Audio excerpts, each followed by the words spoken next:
This is WENY News.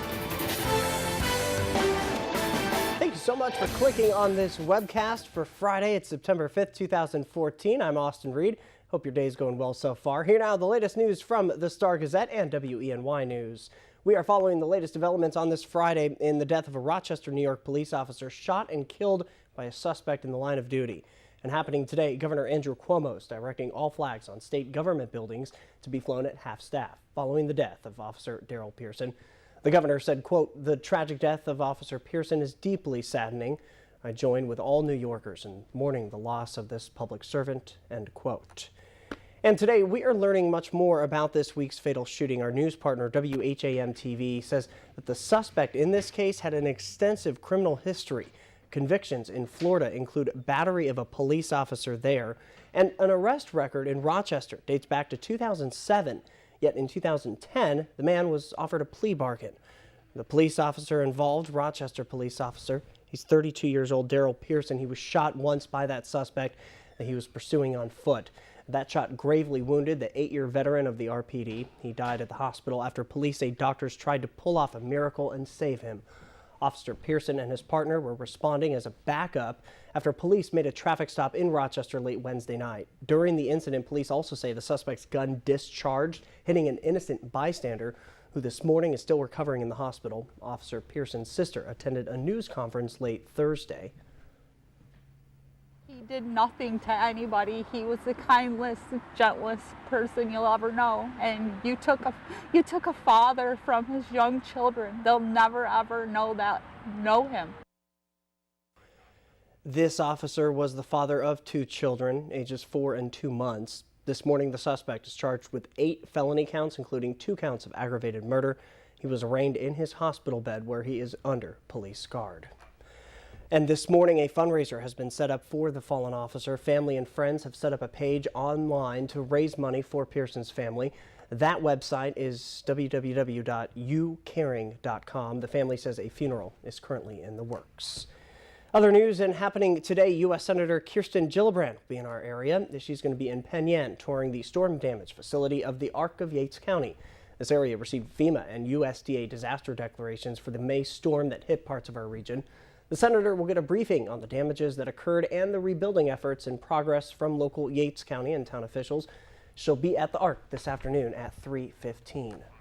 Well, it all begins again tonight. High school football kicked off last week in Pennsylvania, but in just hours from now, it is New York's turn. WENY's Spotlight Game of the Week will be Oxford at Elmira Notre Dame on Twin Tiers football, 11 o'clock tonight. Just hours before the game, they will be rededicating the completed renovated stadium. Donors and friends will meet at 5 p.m. Then Notre Dame will usher in their brand new turf stadium with their home game at 7 p.m. Make sure you stay with WENY TV tonight. Our sports team, they have you covered on what you can expect for night 1. Join sports director Andy Malnoski and sports anchor Jenna Cottrell at 11 for all your highlights and scores. It's football madness right here in the Twin Tiers. Now, Craig Flint joining us. Does not feel like football season. No, won't today. Temperatures near 90, and I have a look at that football forecast coming up. But let's talk about today because, you know, it's above normal, like significantly above normal. We should only be around like 77, 76 for a high. So it's summery, it's steamy, it's sticky. The humidity will be up today. Skies partly cloudy.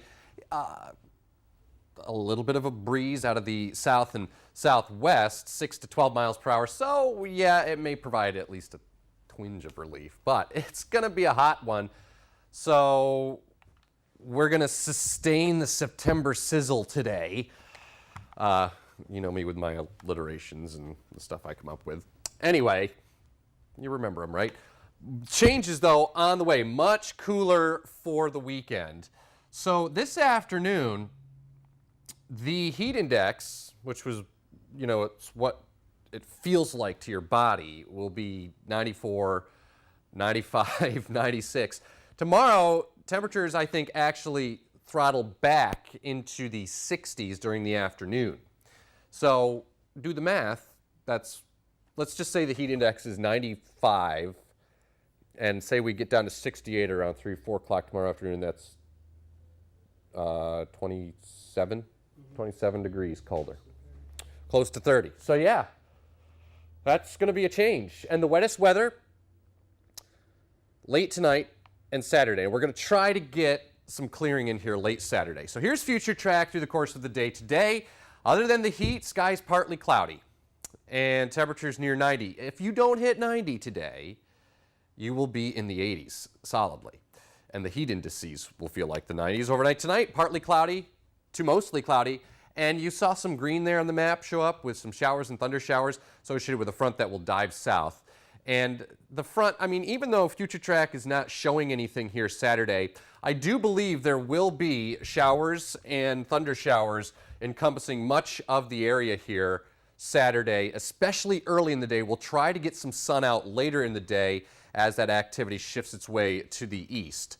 So it's going to be wet for a time Saturday, and we'll see if we can get some late day sun out. Game of the week. Hut, hut. Boom. There we go. Yeah. Getting ready for football, man. Oxford versus Elmira, the game of the week tonight. 7 o'clock, Notre Dame High School, 84 degrees, very warm and sticky, not football weather at all. Here's your 7-day forecast. A bit of a road bump here Saturday. Sunday, better. Sunday, Monday, look good with sunshine, 70s, a little more unsettled by late next week, okay? All right, great. Thank you so much. Thank you for joining us for this webcast on this Friday. I'm Austin Reed. For the latest news, weather, and sports, go to our website, WENY.com. Like us on Facebook and Twitter as well. Make sure you pick up a copy of today's Star Gazette. Have a wonderful weekend.